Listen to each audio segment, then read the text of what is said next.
Innal hamdalillah nahmaduhu wa nasta'inuhu wa nastaghfiruh wa na'udzu billahi min shururi anfusina wa min sayyiati a'malina. May yahdihillahu fala mudilla lahu wa may yudlil fala hadiya lahu. Asyhadu an la ilaha illallah wahdahu la syarika lahu wa asyhadu anna Muhammadan abduhu wa rasuluh.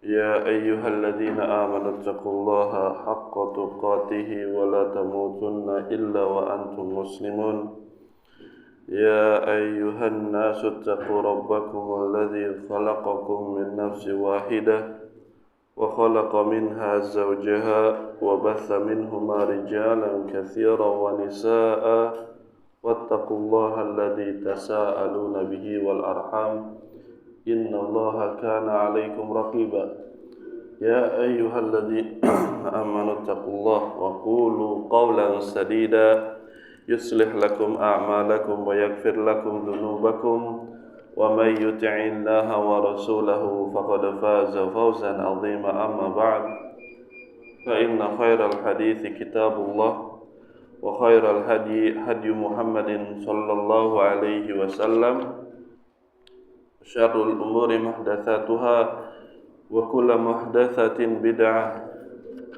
wa kullu bid'atin dhalalah wa kullu dhalalatin finnar. Bapak-bapak dan ibu-ibu yang semoga dirahmati Allah Subhanahu wa taala, segala puji senantiasa kita aturkan kepadanya. Kenikmatan sangat banyak sekali kita berikan, yang Allah Subhanahu wa taala berikan kepada kita, yang mewajibkan bagi kita untuk terus senantiasa mensyukuri nikmat tersebut, dan terus senantiasa ketika kita bersyukur itu akan menambah ibadah lagi.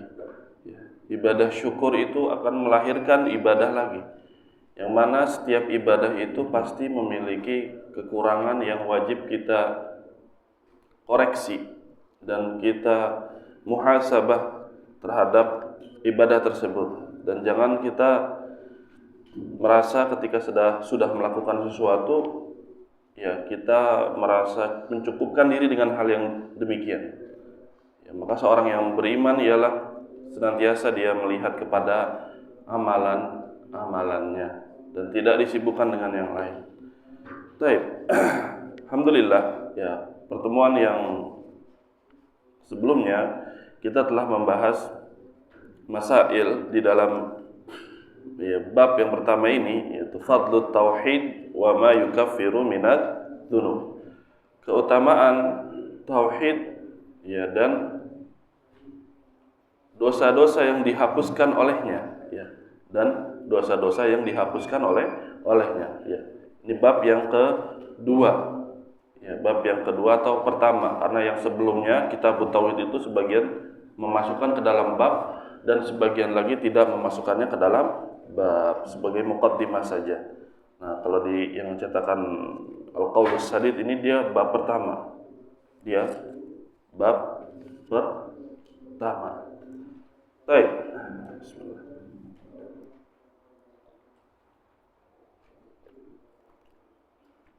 Maka kita akan membacakan di sini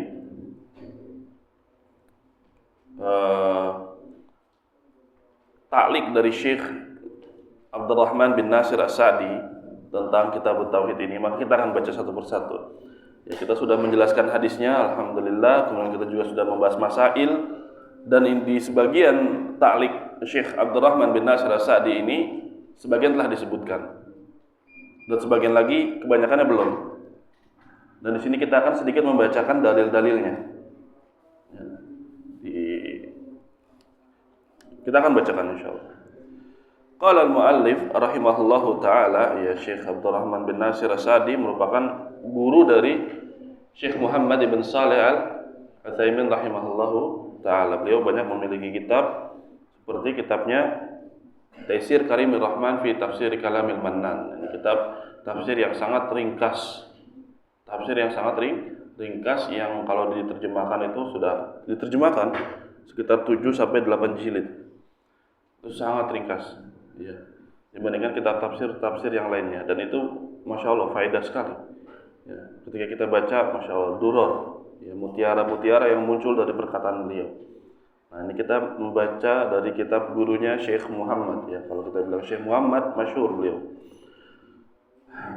Beliau dzakara atau dzukira fi tarjamati sabiqah wujub tauhid wa annahu al-fardul 'azam 'ala jami'il 'abidi. Dzakara huna fadlahu huwa wa atharahu al-hamidah wa nata'ijahu al-jamilah. وليس شيء من الأشياء له من الآثار الحسنة والفضائل المتنوعة مثل التوحيد فإن خير الدنيا والآخرة من ثمرات هذا التوحيد وفضائله. Maka kita terjemahkan sedikit demi sedikit. Ketika Syekh Muhammad bin Abdul Wahab menyebutkan judul bab sebelumnya, ya, judul bab sebelumnya berarti apa, Bapak Ibu? Kitabut Tauhid, yang berisikan tentang apa? Kewajiban mengesahkan Allah Subhanahu wa taala. Kitab Tauhid itu berisikan penjelasan bahwasanya kita sebagai hamba wajib mengesahkan Allah Subhanahu wa taala. Itu bab sebelumnya. Sudah kita sebutkan masing-masing dalilnya, syarahnya dan seterusnya. Sebelum bab ini, Syekh menyebutkan kewajiban beribadah hanya kepada Allah. Bahwasanya mengesahkan Allah Subhanahu wa taala merupakan kewajiban yang terbesar atas setiap hamba, ya, kewajiban yang terbesar. Maka ketika beliau selesai membawakan bab itu, beliau membawakan bab lagi, dan di sini maka kelihatan seseorang itu faqih di dalam menulis suatu kitab. Bab demi bab itu memiliki keterkaitan yang sangat erat. Keterkaitan yang sangat erat. Ketika kita sudah tahu wajib beribadah hanya kepada Allah Subhanahu wa taala, maka kita menyebutkan keutamaannya, supaya apa? Orang itu semangat mengamalkan tauhid, karena dia sudah memiliki pondasi. Wajib, wajib. Apa nih yang membuat dia semangat, yang membuat dia berusaha untuk mengejar hal tersebut? Sebagaimana seorang itu kalau anak-anak, nah, kamu kalau ranking 1 nanti Abah kasih jalan-jalan. Tetap pengaruh-pengaruhnya. Nanti kita nyatat insyaallah. Ada 13 poin insyaallah. Ada 13 poin nanti.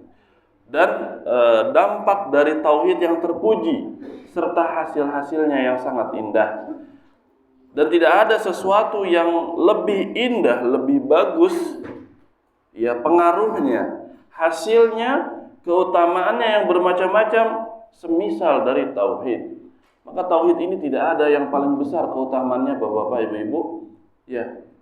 Dan juga sangat banyak dibandingkan ibadah-ibadah yang lain. Ini harus kita camkan. Nanti kita akan bahas satu. Sesungguhnya kebaikan dunia dan akhirat, ini intinya. Kebaikan dunia dan akhirat merupakan buah dari tauhid. Nanti ditafsir sama beliau satu-satu. Nah, jadi tauhid itu apa? Berisikan faedahnya kebaikan dunia dan di akhirat. Ini bisa ditulis. Nah, ini khulasah. Nanti tafsirnya datang. Kebaikan dunia dan kebaikan akhirat merupakan buah dari tauhid. Kebaikan di dunia dan kebaikan akhirat itu merupakan buah dari tauhid. Sudah ditulis Ibu-ibu? Alhamdulillah. Baik, kita baca lagi. Faqaulul muallif rahimahullah wa ma yukaffiru minadz-dzunub min babi 'athfil khas 'ala al-'am. Fa inna maghfiratadz dzunubi wa takfiradz dzunubi min ba'di fadailihi wa atharihi kama dzakara syawahida dzalika fit tarjamah. Wa min fadailihi annahu as-sababul a'zam li tafrij qurubatid dunya wal akhirah wa daf'i uqubatihima. Perkataan beliau Syekh Muhammad bin Abdul Wahab, ya, tentang bab dan apa-apa dan dosa-dosa yang dihapuskan oleh tauhid. Ya, kan judulnya keutamaan tauhid dan dosa-dosa yang dihapuskan olehnya. Ya. Ini min babi atfil ami min babil atfil khas 'alal am. Ini pembahasan usul fikih. Ini pembahasan usul fikih. Jadi ya kita lewat saja pembahasan ya atof. Ya atof apa atof? Sudah ada yang belajar nahwu sebelumnya? Atof itu menyambungkan intinya Bapak Ibu dengan salah satu huruf atof, ya, huruf atof. Dan dosa-dosa yang dihapuskan. Mana yang lebih umum? Yang pertama apa yang kedua? Yang pertama, keutamaan tauhid. Keutamaan tauhid banyak enggak? Banyak. Nah, ini berarti umum. Nah, khususnya yang mana Ustaz? Dosa-dosa yang dihapuskan olehnya, gitu. Ya. Jadi umum dan khusus. Ya. Ini ada faedahnya dan juga ini masuk ke dalam bab balaghah. Bab apa? Balaghah. Apa balaghah? Sastra Arab. Ya. Zikrul khas ba'dal am, seperti dalam firman Allah Subhanahu wa taala, hafizu 'alas shalawati was shalatil wusta. Jagalah salat-salat yang 5 waktu, terutama yang wajib kemudian yang sunnah, dan shalatul wusta. Apa salat wusta? Salat asar. Penyebutannya untuk apa? Li ahammiyatihi. Penting bahwa saya salat asar itu banyak di dalam hadis-hadisnya. Karena sesungguhnya pengampunan dosa ya termasuk dari sebahagian keutamaan dari tauhid. Penghapusan dosa itu merupakan sebahagian atau sebagian dari keutamaan tauhid. Sebagian, masih ada yang lain. Dan hasilnya sebagaimana yang disebutkan dalam dalil-dalil yang disebutkan oleh Syekh di dalam bab ini. Ya, sudah kita bahas bahwasanya orang yang mengatakan ya la ilaha illallah serta tidak melakukan kesyirikan pada hari kiamat akan diampuni oleh Allah Subhanahu wa ta'ala. Ya, law ataitani bi qurabil ardi khataya thumma laqitani la tusyriku bi syai'an la ataituka bi qurabiha maghfiratan. Kalau orang datang kepada Allah Subhanahu wa ta'ala tidak membawa dosa kesyirikan, berarti dia mengesahkan Allah Subhanahu wa ta'ala. Maka sebanyak apapun dosa, selama itu bukan kesyirikan, maka Allah akan mendatangkan yang semisalnya atau semisal dari bumi itu pengampunan. Belum lagi hadis bitokoh dan yang lain-lainnya. Baik. Nah, keutamaan yang pertama. Keutamaan yang pertama. Tauhid merupakan, ini bisa ditulis, tauhid merupakan sebab terbesar. Tauhid merupakan sebab terbesar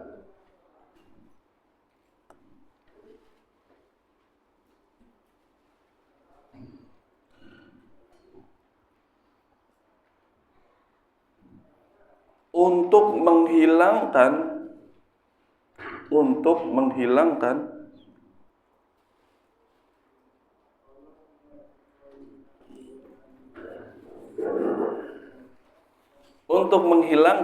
kesulitan di dunia. Untuk menghilangkan kesulitan di dunia dan di akhirat.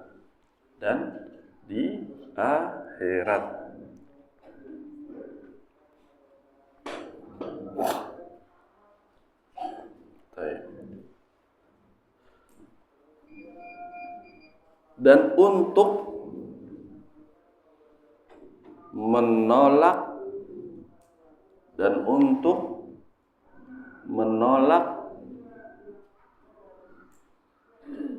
azab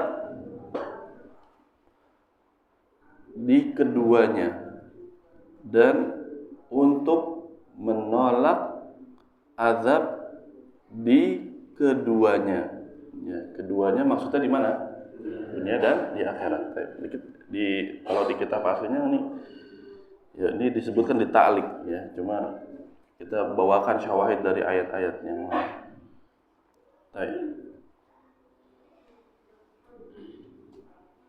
Dan termasuk ya Bapak dan Ibu-ibu yang semoga dirahmati Allah Subhanahu wa taala, keutamaan tauhid itu akan menghilangkan kesulitan ya, musibah dan yang lainnya baik di dunia maupun di akhirat, dan dapat menghilangkan atau menolak apa? Azab. Ya, ini sebenarnya dalilnya sudah kita bacakan di pembahasan apa? Sebelumnya kita bahas apa? Al-Qawaidul Arba. Baik. Allah Subhanahu wa taala berfirman, "Fa idza raqibu fil fulki da'awullaha mukhlishina lahud din. Falamma najjahum ilal barri idzahum yusyrikun." Ini Allah Subhanahu wa taala di dalam surat, di dalilnya ini surat ada banyak, ada beberapa. Salah satunya surat Ar-Rum ayat 65. Ar-Rum ayat 65. Ar-Rum ayat 65. Ini dalilnya. Nah, ini di dalam surat Ar-Rum Allah Subhanahu wa taala menjelaskan sebelum ayat ini ya, siyagul ayah ya. Jadi pentingnya, nih kita sering membahas masalah ini, pentingnya kita memperhatikan siyagul ayah. Siyag atau siyakul ayah, susunan dari ayat. Ayat ini sebelum dan sesudahnya berbicara tentang apa. Nah, itu penting. Nanti kita bolak-balik ini ayatnya misalkan ini, lihat sebelumnya berkaitan tentang apa, lihat setelahnya, dan lihat terjemahnya, dan lihat tafsirnya. Nah, itu sangat bermanfaat sekali untuk kita. Jadi gitu cara membaca Al-Quran. Kita lihat kalau mau memahaminya, kita baca dulu ayatnya, kita lihat sebelum dan sesudahnya, siyakul ayat. Kita baca terjemahannya, ya kita baca tafsirnya, itu sangat-sangat membantu siyakul ayat. Nah, ini susunannya ketika Allah Subhanahu wa taala memberikan kenikmatan dan seterusnya, kemudian nikmat Allah yabsutur rizqa liman yasha'u min ibadihi wa yaqdiru lah, ya, tentang rizki, ya, kemudian Allah mengtakrir mereka yang menciptakan langit, yang menurunkan langit dan hujan dan seterusnya, itu siapa? Allah. Kemudian ketika datang di lautan, mereka diombang-ambingkan oleh apa? Ombak. Ya, sudah kita bahas kan di Qawaidul Arba, Bapak Ibu masih ingat? Masih ingat nggak? Baik, Bapak. Ketika di lautan, mereka orang-orang kafir diombang-ambingkan oleh ombak, hampir tenggelam. Dan mereka takut nggak? Takut. Mukhlishina lahuddin. Maka mereka pun mengikhlaskan agama. Bahkan sebagian di kitab tafsir seperti Ibnu Katsir, ya, dan yang lainnya doa sama Allah, gitu. Mereka doa kepada Allah Subhanahu wa taala.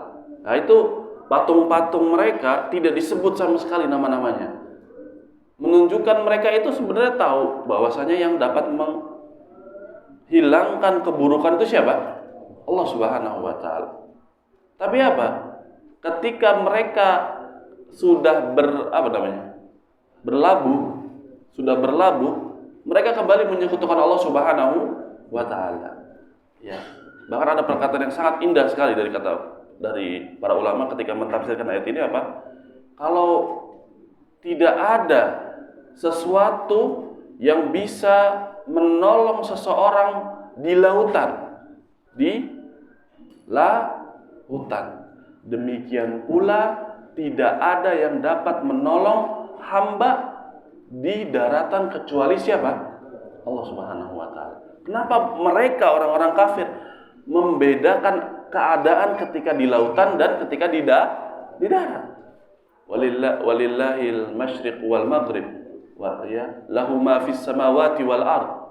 Allah, kepunyaan Allah langit dan bumi. Mau di mana aja tidak ada yang dapat menolong kecuali Allah Subhanahu wa taala. Makanya ini bagus banget perkataannya.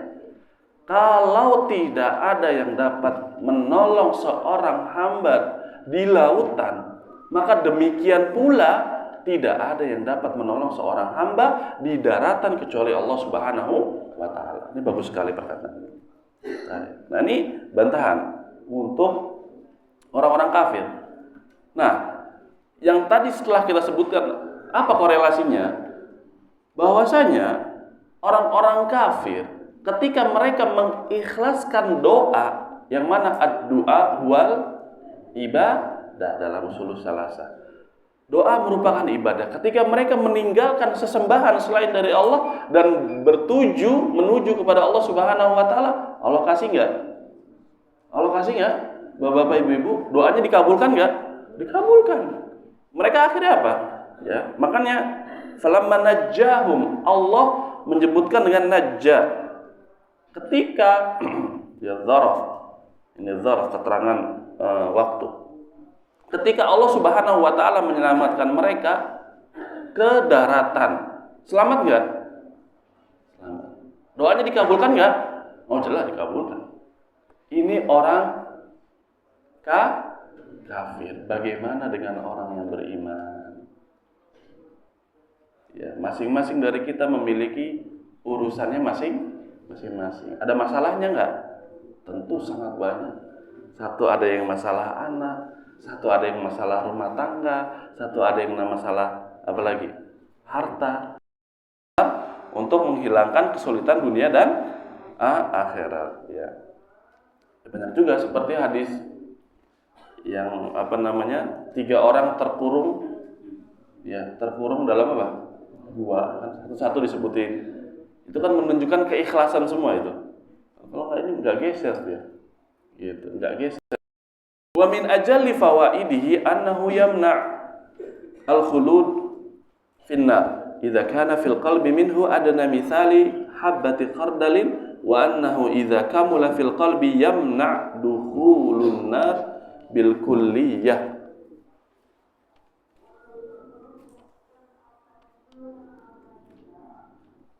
Baik, ya nanti di insyaallah. Ya. Baik.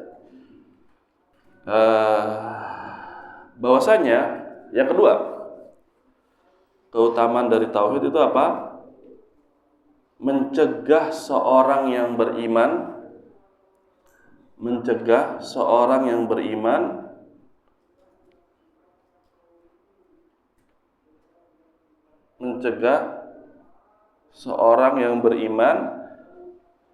dari kekal di api neraka.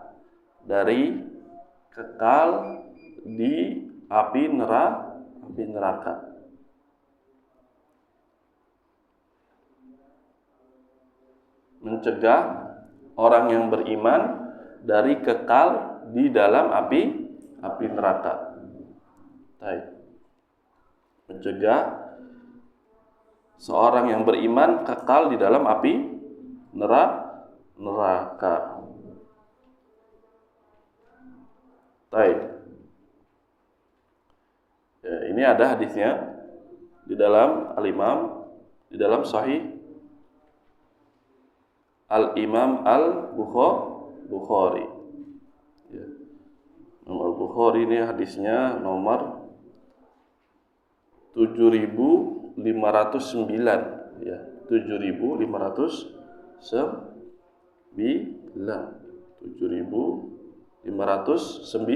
yang kedua. Ya, tentu ya kita bacakan hadisnya dari sahabat Anas. Ya, sami'tu Anas radhiyallahu anhu qala sami'tu Nabiyya sallallahu alaihi wasallam yaqul idza kana yaumul qiyamah syufi'tu faqultu ya rabbi adkhilil jannata man kana fi qalbihi khardalatun fayadkhulun thumma aqul adkhilil jannata man kana fi qalbihi adna syai' faqala Anasun ka'anni anzuru ila ashabi Rasulillah sallallahu alaihi wasallam. Dalam hadis riwayat Al-Imam Al-Bukhari dari sahabat Anas bin Malik, beliau mengatakan, aku telah mendengar Rasulullah sallallahu alaihi wasallam bersabda, apabila pada hari kiamat, ya saya itu diberikan syafaat. Jadi Nabi sallallahu alaihi wasallam diberikan syafaat, bisa menolong seorang yang beriman. Kemudian aku mengatakan, wahai Rabbku, masukkanlah ke dalam surga orang yang memiliki keimanan sebesar ya biji, ya sawi dan seterusnya, sesuatu yang kecil sekali, khardalah, fayadkhulun, maka mereka pun masuk ke dalam surga. Kemudian Nabi pun mengatakan lagi, masukkanlah ke dalam surga orang yang memiliki keimanan di dalam hatinya sekecil apapun. Beliau bilang adna syai', adna ini dalam bahasa Arab sigah tafdil, menunjukkan paling, udah paling kecil, udah paling kecil gitu. Selama masih ada keimanan pasti dia akan masuk ke dalam surga. Ya ini tetap dari apa? Syafaat Nabi Shallallahu Alaihi Wasallam gitu. Ini bukan diminta sekarang ya Nabi berikanlah saya syafaat, bukan. Tapi ini apa? Orang yang memiliki keimanan gitu.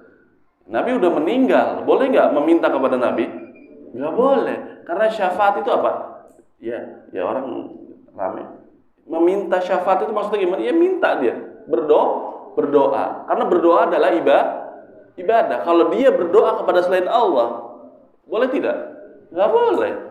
Gitu. Kalau dia minta tahqiqut tauhid itu yang penting. Kalau dia ingin mendapatkan syafaat, maka dia harus mengesahkan Allah Subhanahu wa taala. Gitu. Nah, di sini ada 2 poin ya. Beliau berdoa khardalah yang pertama, imannya sebesar biji sawi dan seterusnya. Dan yang kedua beliau minta lagi, ya Allah, masukkanlah ke dalam surga orang yang memiliki keimanan sekecil apapun. Gitu. Ini keutamaan bukan? Keutamaan, sekecil apapun. Bahkan ya di akhir zaman tidak akan dikenal itu sholat, puasa, zakat, haji. Sudah dibacakan belum hadisnya? Di Al-Wajiz ada, kitab Al-Wajiz. Ya. Nah itu tidak ada mengenal hal itu dalam pembahasan sholat. Ya hukum orang yang meninggalkan sholat sudah dibahas di sini, bapak-bapak, ibu-ibu. Nah, itu disebutin hadisnya. Hadis Allahu Akbar, sama sahabat-sahabat. Silah, hadis silah. Ya. Ketika tidak ada yang melakukan sholat, puasa, zakat, sisanya apa? La ilaha illallah. Sila nanya kepada Sila ini tabin atau apa, lupa. Nanya, apakah perkataan la ilaha illallah itu dapat menolong seseorang? Beliau menjawab, sahabat atau Nabi, lupa. Iya, itu tunjihi minan nar, dapat menyelamatkan dia dari api neraka. Nah itu dalilnya, masya Allah. Pada akhir zaman diangkat karena semakin kesini semakin tidak berilmu orang. Ya. Nah itu menunjukkan apa? Tauhid itu memiliki keutamaan yang sangat besar. Ya. Sekecil apapun keimanan pasti tempatnya di mana? Surga. Tapi kita tidak memastikan ta'yinnya, tidak. Ini yang kedua. Yang ketiga.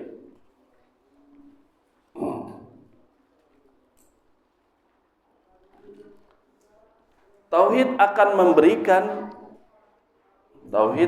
memberikan bagi pemiliknya, tauhid akan memberikan bagi pemiliknya, tauhid akan memberikan bagi pemiliknya hidayah yang sempurna. Hidayah yang sempurna dan keamanan yang sempurna di dunia dan di akhirat. Di dunia dan di akhirat.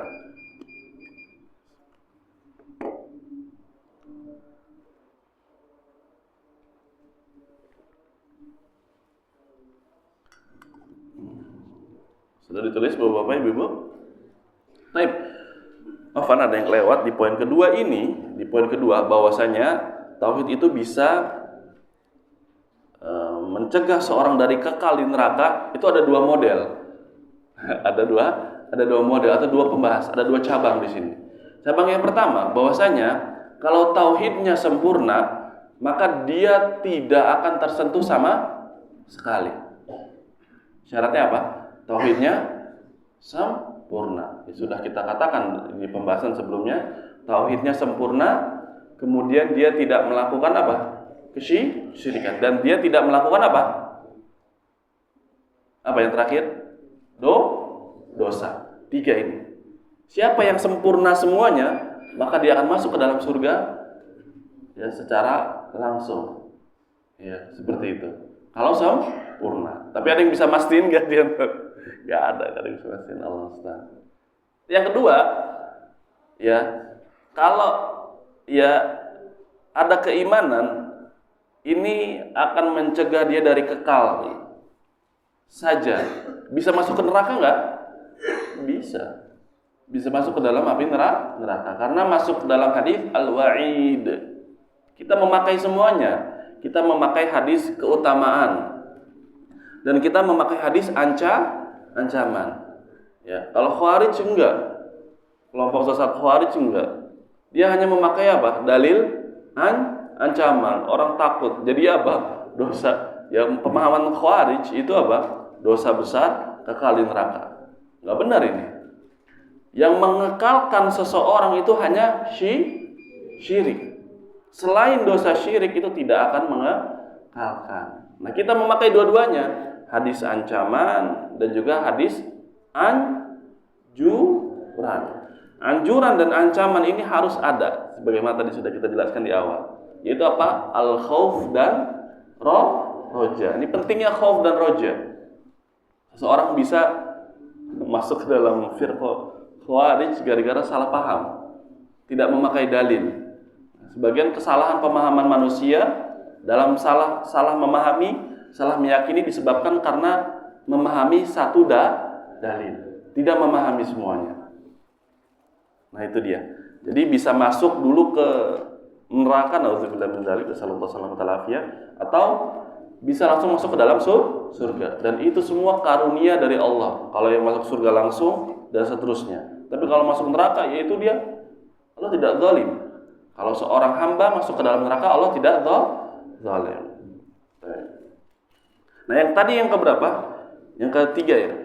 Yang ketiga bahwa tauhid itu akan memberikan hidayah yang sempurna dan keamanan yang sempurna. Nah, dalilnya di dalam ya, kitab tauhid ini. Yang dalil pertama, surat apa? Yang bawa bukunya? Surat? Coba dibaca satu orang. Silakan, ikhwan. Dalilnya. Yang pertama, surat Al-An'am ayat 82.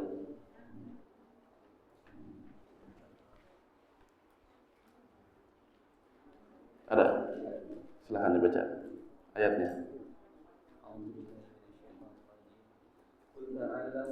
Lah, yang alladzina amanu wa lam yalbisu.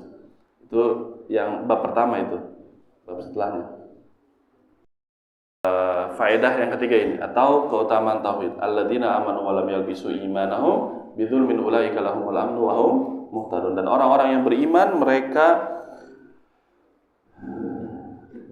tidak mencampurkan keimanan mereka dengan kesyirikan. Iman dan tidak ada kesyirikan. Apa fungsinya? Apa faedahnya Bapak-bapak Ibu-ibu? Maka mereka akan mendapatkan keamanan dan mereka pun akan mendapatkan hidayah. Di mana? Di dunia dan di akhirat. Dan ini ala hasabi imanihim, sesuai kadarnya dengan keimanan mereka. Maka sangat penting sekali tauhid ini. Baik, keutamaan yang keempat. Baik. Langsung keempat aja ya. Yang keempat.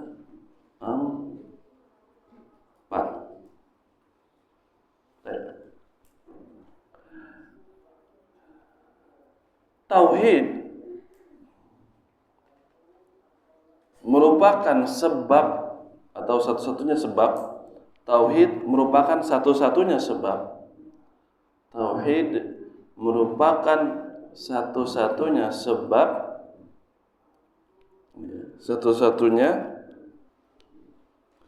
sebab untuk meraih ridha Allah. Satu-satunya sebab untuk meraih ridha Allah Subhanahu wa ta'ala. Dan orang yang paling bahagia dan orang yang paling bahagia mendapatkan syafaat Nabi sallallahu alaihi wasallam, dan orang yang paling bahagia mendapatkan syafaat Nabi Muhammad sallallahu alaihi wasallam adalah orang yang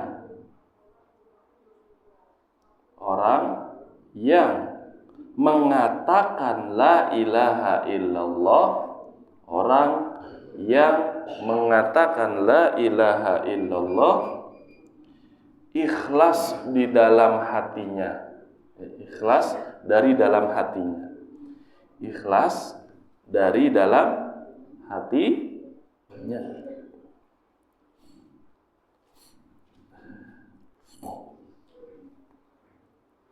Baik, Anda ulangin lagi. Tauhid merupakan satu-satunya sebab untuk meraih ridho Allah Subhanahu wa ta'ala dan pahalanya. Ya, sesuai teks saja. Nah, kemudian orang yang paling bahagia mendapatkan syafaat Nabi sallallahu alaihi wasallam adalah orang yang mengatakan la ilaha illallah ikhlas dari dalam hatinya. Ustaz, mana dalilnya Ustaz? Nah, di sini ada dua bagian. Di sini ada dua bagian, yaitu yang pertama meraih ridho Allah Subhanahu wa ta'ala. Kalau orang mau ridho, kalau Allah Subhanahu wa ta'ala ya ingin ridho kepada kita, atau kita ingin meraih keridhoan dari Allah Subhanahu wa ta'ala, apa sih resepnya? Kan gitu ya, kalau orang mau masak nasi goreng ya harus tahu resepnya. Kalau semua orang ingin mendapatkan ridho Allah enggak? Bapak-bapak, ibu-ibu, iya.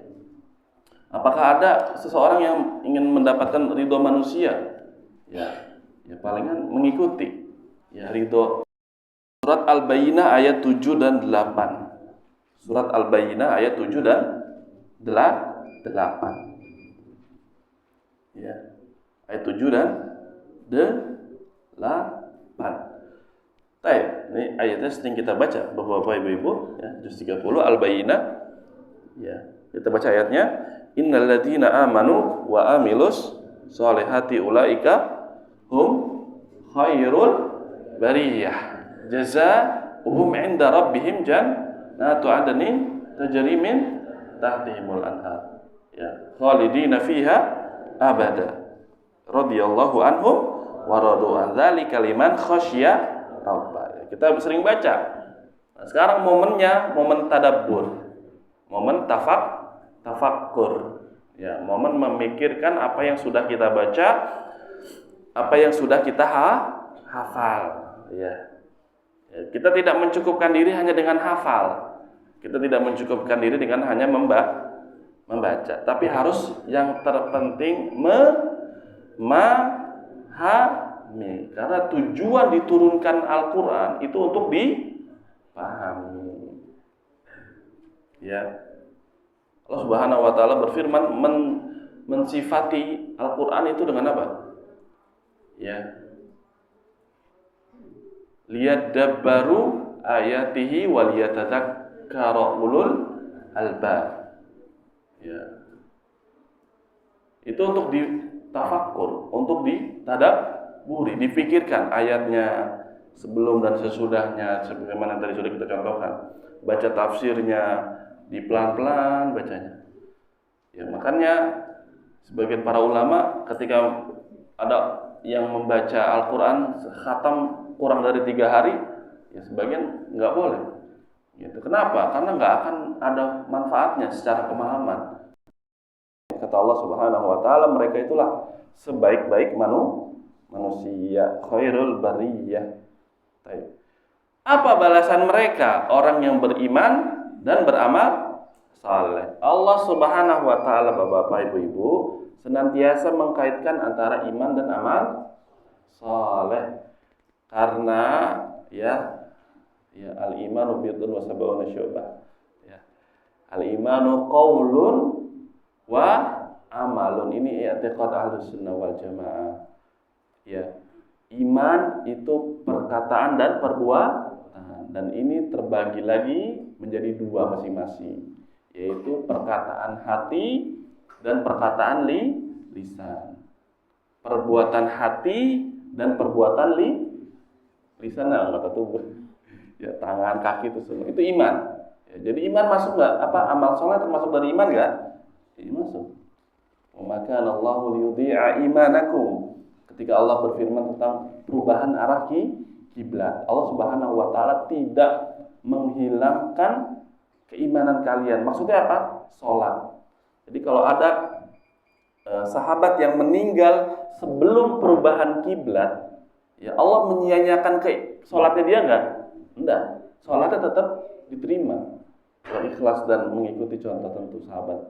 Paling pertama sahabat tuh.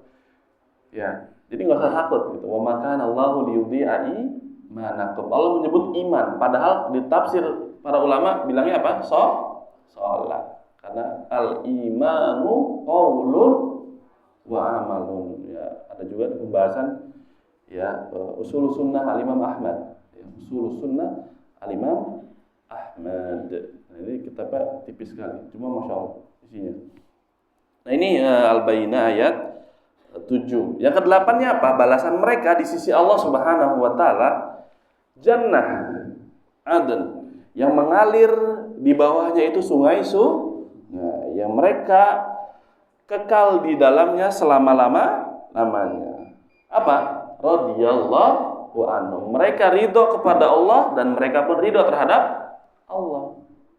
Balasan mereka apa? Ridho. Berarti kalau mau ridho harus iman dan amal soleh. Nggak bisa orang hanya beriman, udah saya beriman aja deh, masuk Islam aja deh, nggak mau sholat, nggak mau puasa, nggak mau zakat, nggak mau haji, nggak bisa. Karena iman dan amal soleh itu selalu berkaitan gitu. Ya, ini dia. Dzalika liman khasyya Rabbah, dan demikian bagi orang yang takut kepada Allah. Nah, kalau orang takut kepada Allah dia harus beriman. Kalau dia takut kepada Allah maka dia harus beramal. Ya, takut saya Ustaz kalau ngaji, takut apa? Takut diomongin sok suci misalnya. Takut amar ma'ruf nahi mungkar dibilang apa? Ya paling ini, paling itu. Takut belajar dikira paling rajin. Takut infak, takut pokoknya takut silaturahmi dan seterusnya. Malu Ustaz kalau silaturahmi sama tetangga gitu. Kalau level misalkan aku bilang, enggak. Semua jangan malu, jangan Jangan malu, jangan enggak takut ya. Di dalam hati, dari dalam hatinya. Mudah sekali. Ya, enggak perlu kita minta kepada Nabi Muhammad ya Nabi dan seterusnya. Enggak usah minta. Kita mentahqiq. Apa tahqiq? Merealisasikan tauhid, mengaplikasikan tauhid di dalam diri kita dan anak kita serta istri kita dan dalam masyarakat. Mudah. Ya, kalau ingin mendapatkan syafaat, minta kepada siapa? Yang punya syafaat. Nanti ada babnya di kitab tauhid, bab asy-syafa'ah, bab belasan. Ya tentang syafaat dan sudah kita jelaskan juga di Qawaidul Arba. Nah ini dalilnya di dalam kita baca di ta'liq ya dalam riwayat Al-Imam Al-Bukhari. Ya ketika siapa? Abu Hurairah bertanya, dan satu-satunya sahabat yang bertanya tentang syafaat itu Abu Hurairah. Ya maksudnya seperti ini, kita bacakan hadisnya. Ya Rasulullah, kata Abu Hurairah dalam riwayat Al-Imam Al-Bukhari, siapa orang yang paling bahagia menerima syafaatmu pada hari kiamat? Qala Rasulullah sallallahu alaihi wasallam, ya beliau mengatakan, laqad dzanantu ya Abu Hurairah alla yas'alani an hadzal hadits ahadun awwalu minka. Sungguh aku mengira, kata Nabi sallallahu alaihi wasallam, wahai Abu Hurairah, tidak akan ada yang bertanya tentang hadis ini seseorang pun yang paling pertama darimu. Jadi yang pertama bertanya ini siapa? Abu Hurairah. Lima ra'aitu min hirsika 'alal hadis. Ya, jadi penyebutan hadis sudah ada pada zaman Nabi Shallallahu alaihi wasallam. Ini juga bantahan kepada Qur'aniyun. Ya, Al-Qur'aniyun. Siapa Qur'aniyun? Orang yang mencukupkan dengan Al-Qur'an saja, tidak menggunakan hadis. Lafaz hadis bahkan sudah digunakan oleh Nabi Shallallahu alaihi wasallam, jelas. Ada Al-Qur'an, ada hadis. Jangan sebagaimana duduk ya jelisu ala arikati. Yang bahagia mendapatkan syafaat aku pada hari kiamat adalah orang yang mengatakan la ilaha illallah, yang ikhlas dari dalam hatinya atau dari dalam dirinya. Ini yang keberapa? Keempat ya. Masih ada waktu? Sebentar lagi ya? 4 menit. Berapa? Baik, ya. Selanjut ya. Selanjut nggak Bapak Ibu? Lanjut masih ada berapa lagi berarti? Dari berapa faedah tadi kita bilang di awal? 13. Ini baru berapa? 4. Sisa 9. Sisa 9 tambah 4 13. Baik, ini yang ke taman keempat, mungkin sampai nggak sampai jam ya, sebentar aja. Baik, wa min a'dhami fadailihi anna jami'al a'mali wal aqwali adh-dhahirati wal batinati mutawaqqifatun fi qabuliha wa fi kamaliha wa fi tarattubi thawabi 'alayha 'ala at-tauhid. Fa kullama qawiya at-tauhid wal ikhlasu lillahi kamulat hadhihi al-umur wa tammat. Baik. Yang terbesar kita langsung nyanyi dulu poin yang kelima berarti ya. Seluruh amal soleh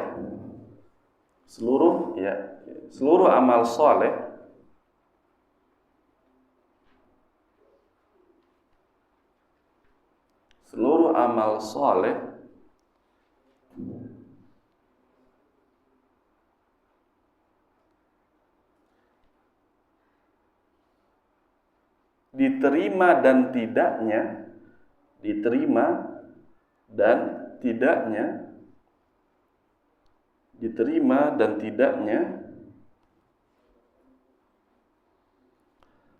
tergantung dari tauhidnya.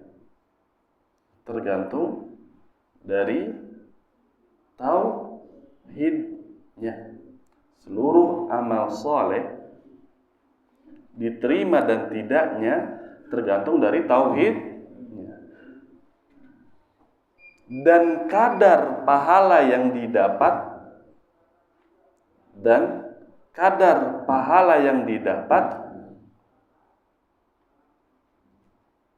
sesuai dengannya. Nah, ini kaidahnya, fawaidnya. Ya. Dan kadar pahala yang didapat sesuai dengannya.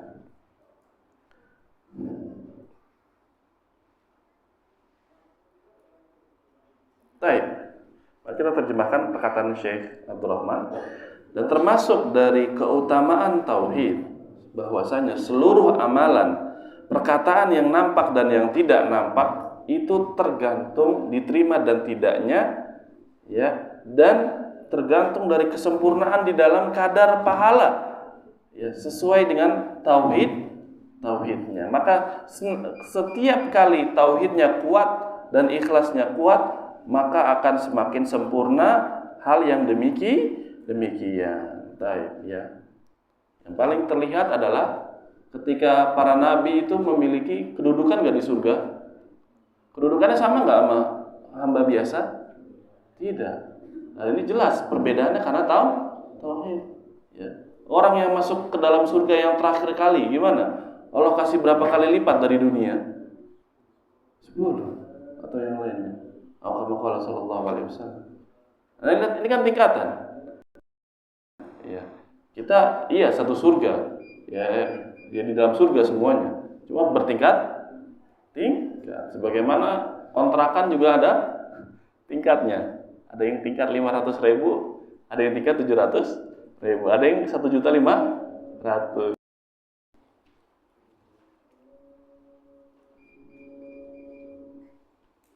Yang keenam, keutamaan dari tauhid adalah memudahkan seorang hamba, ya, dapat memudahkan seorang hamba, dapat memudahkan seorang hamba, dapat memudahkan seorang hamba melakukan kebaikan dan meninggalkan kemungkaran.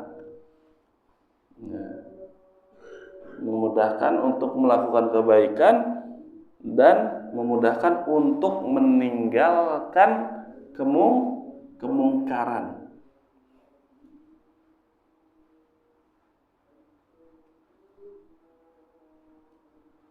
Ya, memudahkan untuk melakukan kebaikan dan meninggalkan kemungkaran. Dan yang paling penting ini apa? Menghibur penghibur dikala ditimpa musibah, ya dikala musibah gitu aja. Dan sebagai penghibur dikala musibah. Penghibur dikala musibah. Ya, penghibur dikala musibah. Baik. Utamanya memudahkan seorang hamba untuk melakukan apa? Kebaikan dan meninggalkan kemungkaran. Nah, ini yang paling kita butuhkan. Ya. Nah, kita sudah belajar, sudah ngaji, sudah ini, tapi melakukan kebaikan rada susah. Karena meninggalkan kemungkaran itu susah. Ya mungkin karena kembali lagi kepada tauhidnya, kepada azamnya kurang kuat, atau juga apa? Teman-teman yang buruk. Ya, tauhid ini pertama Bapak Ibu, ya tauhid ini akan membuat seorang itu apa? Melakukan kebaikan dan meninggalkan keburukan, ya. Meninggalkan keburukan. Baik. Dalilnya apa? Kira-kira? Ya, salah satunya yang paling bisa dimudahkan itu surat Yusuf ayat 24. Surat Yusuf ayat 24.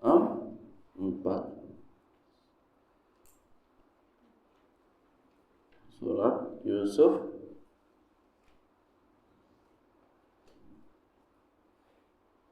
ayat 24.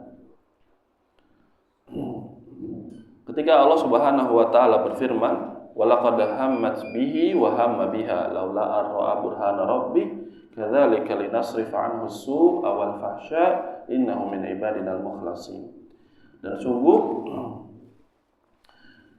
sungguh Imratul Aziz, ya, sebagian bilang Zulaikha. Sebagian bilang apa? Namanya Zulaikha, ya, biasa di Israiliyat mungkin ya babnya. Dan sungguh telah menginginkan istrinya Aziz, Al-Aziz itu kepada Yusuf, dan Nabi Yusuf pun memiliki ya perasaan gitu loh, sebagai manusia biasa gitu. Tapi bukan perasaan untuk melakukan itu bukan maksudnya. Nah, dan ini dibantah oleh para ulama gitu. Laula ar-ra'a burhana rabbi, seandainya ya dia tidak melihat burhan, yaitu ya penjelasan dari Rabb-nya, dan demikianlah kami palingkan Nabi Yusuf keburukan dan fahsya, perbuatan fahisyah, ya zina dan yang lainnya. Sesungguhnya Nabi Yusuf adalah termasuk dari hamba-hamba kami yang terpilih, ya. Dan pernah Anda baca di kitab apa itu? Ya, sebagian entah qiraat yang lain atau apa, bisa nanti dicek lagi. Min ibadina ini kan mukhlasin, ya. Dalam ayat itu mukhlasin. Entah qiraat yang qiraah syadzah atau tidak, enggak tahu. Ya mungkin bisa dikasih tahu sebagian mukhlisin. Kan bisa dua modelan kalau secara ini dibaca. Mukhlasin atau mukhlisin. Kalau mukhlas itu dari kata-kata ya ya ijtiba, ya yajtabika, yaitu memilih. Istofa, yastofi, memilih. Tapi kalau mukhlis itu dari kata-kata ya ikhlas. Tentu kalau ikhlas kembalinya kepada tauhid. Ya tentu Nabi Yusuf ketika di awal lihat perjalanan pada hasad saudaranya, seorang nabi hasad. Anaknya yang merasa ini nanti kasih sayangnya ke Yusuf lebih banyak daripada kita. Yaudah kita buang aja Nabi Yusuf. Ya, semua. Lihat perjalanan Nabi Yusuf itu semua. Kalau tidak ada keikhlasan, bisa atau tidak Nabi Yusuf melewati itu semua? Dan pas terakhir ketika sudah menjadi menteri, beliau memaafkan saudara-saudaranya enggak? Tidak ada perasaan huzuzun nafs kalau bahasa kita. Yaitu apa? Dendam. Nggak ada, sama sekali. Dan beliau adalah seorang nabi. Tentu keikhlasan itu yang membawanya. Membawanya. Dan kadzalika linasrifa anhu su, dan ketika itu dan demikian kami palingkan dia. Ketika Nabi Yusuf melihat burhan dari Allah, ya karena beliau seorang nabi dan seterusnya, akhirnya Allah palingkan. Dan penjelasan Ibnu Qayyim tentang Nabi Yusuf ini masya Allah. Dawafi'u, ya pendorong untuk melakukan kemungkaran itu sudah sempurna, bahasa kasar kita. Iya enggak? Pintunya dikunci dan dia sebagai budak, enggak ada yang curiga kalau Nabi Yusuf tuh ngapa-ngapain, ya enggak? Yang ke 6. Yang kelima lagi. Baik. Jadi memudahkan orang untuk melakukan kebaikan dan meninggalkan keburukan, ya mudah itu. Nabi Yusuf dipalingkan dari keburukan, ya sampai ditarik, ya qamisuhu, ya ditarik dari depan atau belakang? Dari belakang. Kalau belakang berarti siapa yang pengen? Istrinya Aziz. Kalau dari depan berarti lakinya, bahasa kasar gitu. Ini masuk ke dalam ya hukum perdata nanti, bil qara'in, menghukumi sesuatu dengan bayina dan qarina, petunjuk. Kalau mudah-mudahan yang ini bisa kita praktekkan dan amalkan. Subhanakallahumma wa bihamdika asyhadu an la ilaha illa anta astaghfiruka wa atubu ilaik. Wassalamualaikum warahmatullahi wabarakatuh.